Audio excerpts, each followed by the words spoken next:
lithi ukugcina komuntu phansi komthetho. Chapter 7 verse 14. Ngiyifunda lento ngiyifunde kodwa khona la isiyakhona. Amen. Ngokuba siyazi ukuthi umthetho ungowomoya. Amen. Siyazi ukuthi umthetho ungowani? Ungowomoya. Umthetho yinto kamoya. Amen. Hallelujah. Kepha mina ngingowenyama othengiswe phansi komthetho. Yayizindaba.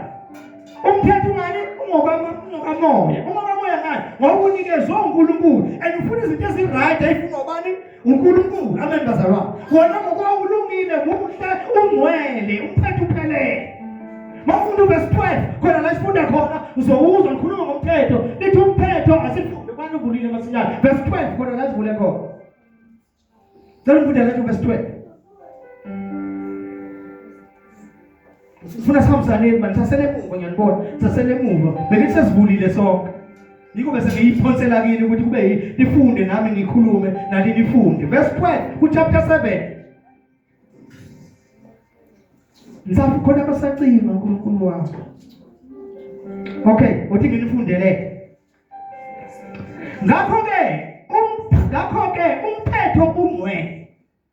Nalizizwa uNkulunkulu uthini? Lithi umthetho unjani? Nomyalo ungcwele.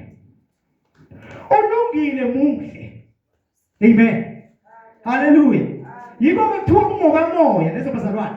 Ngoba unikezwe uNkulunkulu uvela kubani? uNkulunkulu ufuna izinto eziright. Wena ngomubi muhle. Amen.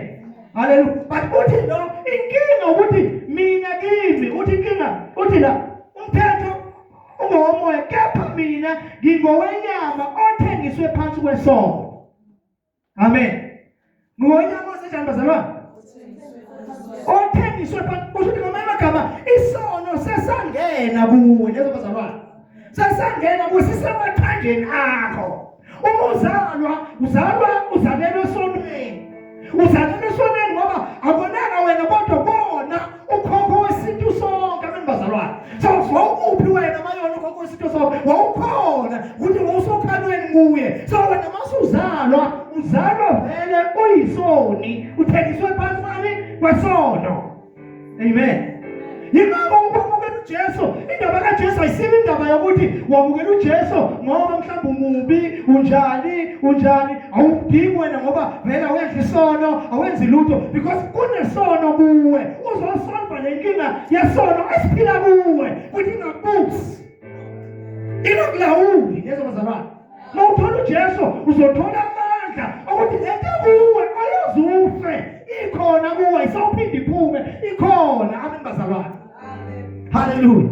There is a law of force of gravity. Amen bazalwane. Amen. The law of force gravity uthi umthetho we-force of gravity uthi yonke into ngokuyiphonsa le phezulu, i-force of gravity ithi kumele ibuye kuphi? Phansi. Amen. Hallelujah. So lo mthetho wesono esikhuluma ngawo yilo mthetho ofana nalo mthetho force of gravity. Njengoba ngithi phakathi kwethu sekunale sisono esikhona emathanjeni ethu, emizweni yethu esikhona. Siyohamba sizosidlula emhlabeni, sihambe emhlabeni sikhona. Kodwa thina asinacala lokuhamba ngokwaso lesisono esiphakathi kithi. Kodwa ngizobuye ngiyichaze leyo. Amen. Sinamandla okuhamba ngaphezulu kuthi isono kabiso esisilawulayo lezo bazalwane. Sikhona phakathi kwethu. Amen. Amen. Uthi omunye wayekhuluma eBhayibhelini ngenyanga uthi wena Nkosi uyakwazi ukunzwa kwethu. Athi omunye wayekhuluma athi ungame wangithabatha othulile. Uzama ukuthi Nkosi uyazi ukuthi kimi kukhona lokunaphele okwangena. Amen. Kukhona lempilo eyangena efuna ukudonsela phansi, like i-force of gravity idonsela yonke into ethi yaphezulu ayikwazi ihlale phezulu, because there's a force of gravity eyibuyisela edonsela phansi. Le ndaba engikhuluma ngayo ibucayi bazalwane. Ifuna ukuthi ngikhulume ngesineke, ngiyifundise futhi kahle. Ngingajahi ukuqeda. Amen. Because ngingaqeda ungezwanga kahle. Ngaqeda udidekile. Mangizogijima ngidlule kalula. Amen bazalwane. Amen.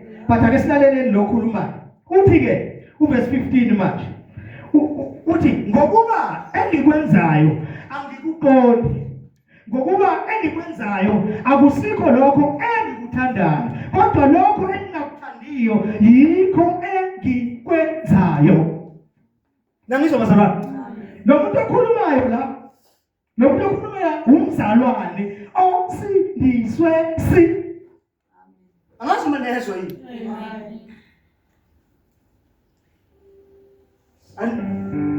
Kodwa abantu bayangizwa yini. Lento ngikhuluma ngayo lefundwa la, umzalwane wonke umuntu onaendlini, wonke umuntu onaendlini, you like it or not, ibabhili ibheke. That's why sometimes umuntu uyazibuza ukuthi basho kanjani ukuthi lensindisi sinamandla. Ngoba uyazi ukuthi yebo mama wena uJesu, but kunezinto esimdonsayo awungafanele ngabe ngiyazazi, engithuka semsenzile. Umuntu uyadideka ukuthi kwenzeka kanjani awukhala.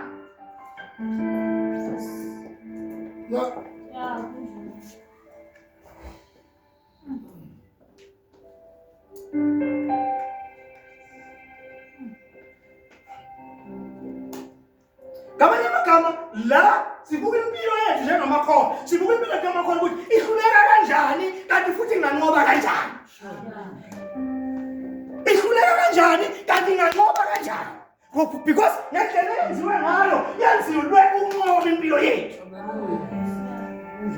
But yenziwe ukunqoba kunjalo kukhona ukufeyila, kukhona ukuhluleka, kukhona ukwehlulwa. But akuhluleki ivangeli esilitholile. Kuhluleka ungakwazi ukuqonda ukuthi le mpilo iyophareyitha kanjani. Isebenza kanjani? Ihlala kanjani? Isuphasida nomthetho wesono womuntu. Omkhonele esonweni. Okusefana amagama esingisi manje. Nami ufunda ngifunda. Kodwa kuthemba umoya engcwele. Ngoba uyokha mthandazo ukukhipha le nto wena injalo. Khipha ungasabi futhi. Malibonga igama likaJesu. Hallelujah. Ukuthi ibuza msenilahlelile. Senilahlile vele. Manje ngasho udaba. Amen. Bayithi malume masisebenza. Mayidukele into yakhe mhlawumbe uduke ipayipo uduke ini. Athi hey senidayisile into yakho. Ake ngidayisile awukho umuntu osedayisanga ngidayisile maniphi ngoba bila. Sasidayisile ngoba sinosila wena. So nami ngiyadlala ke manje ngithi senidatile ngoba amen. Asambeni bazalwane. Uthi la ngokuba engikwenzayo angikuqondi. Ngokuba engikwenzayo akusikho lokho engikuthandayo. Kodwa lokho engikuthandayo yikho engikwenza. Noma enjani? Engikuzondayo, yes, yikho engikwenzayo.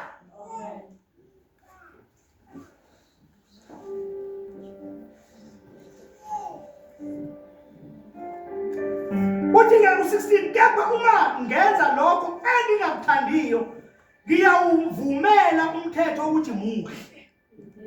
Ake ngiphinde ngifunde. Kepha uma ngenza lokho engingakuthandiyo ngiyawuvumela umthetho ukuthi unjani? Muhle. Bamanye amagama kusho ukuthi noma ngenza into engingayithandi.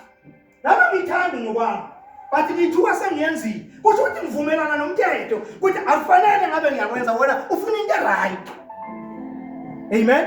Wena ufuna into right ukuthi ngivumelana mina ngokwami, ngivumelana nomthetho kaNkulunkulu, ngihambisana nawo. But awungukuthi kimi phakathi kimi ngithuka sengenza lokho engingathandi. Kunento engifostayo, kunento engiphokayo, kunento engidonsayo, engidonsela ukwenza lezi kanjani, engingayithandi yini lento na? Lento engidonsayo ukuthi uzalelwe soneni, amen bazalwane. Enyozufe ikhona lento kuwe, amen.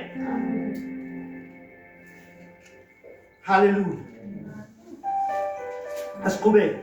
Kodwa kalokhu akuseyimi engikwenzayo, kodwa yisono esihlala kimi. Nanzo bazalwane. Yamuzwa lo. Uthi lento engiyenzayo engingayithandi.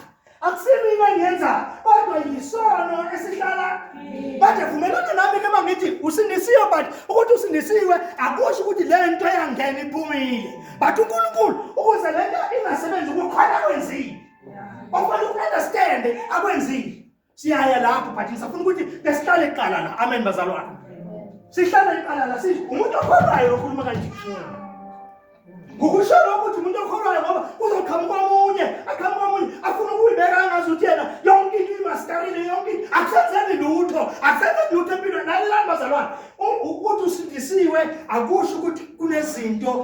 singasenzeki empilweni yakho esiphambana nempilo efana noNkulunkulu. Amen.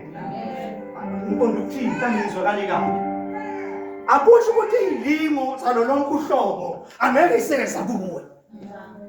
Zizosunjalo. Angazibona ngizongazaba.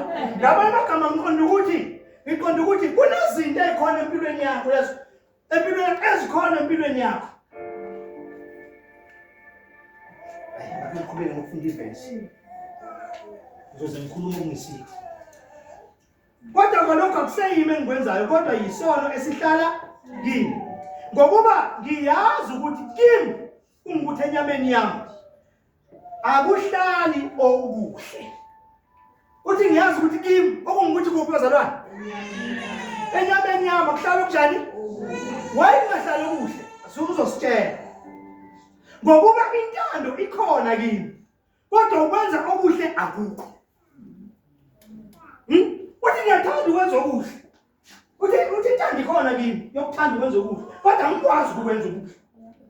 Ngikuthanda njalo kodwa njani? Ngoba kunalento ekhona kuyashila isono esikhulu. Amen. Ngokuba ngiyazi ukuthi kimi kungukuthi enyameni yami akuhlali okuhle ngokuba intando ikhona kimi. Kodwa ukwenza okuhle akukho. Ukwenza njani? Emvelweni yomuntu. Lalela ngitshela, emvelweni yomuntu akukho ukwazi ukwenza okuhle. Ngokwemvelo. You cannot. Ngokwemvelo you cannot because ukuthi emalungeni akho there's something that prevents you ukuthi ungakwenza okuhle. There's something implanted etshaleke la kuwe. Eyona yenze njani? Ekucontrolayo ukuthi lokho kufanele ngabe uyakwenza okuhle, awukwazi ukwenza. Asiqhubeke. Ngokuba okuhle engikuthandayo angikwenzi. Kodwa okubi engingakuthandiyo lokho ngiyakwenza. Uma ke ngenza lokho engingakuthandiyo, akuseyimi engenza lokho, kodwa yisono esihlala kimi. Let us bear in mind, bazalwane, le muntu ukhuluma la is a believer. Le muntu okhuluma la umuntu osindi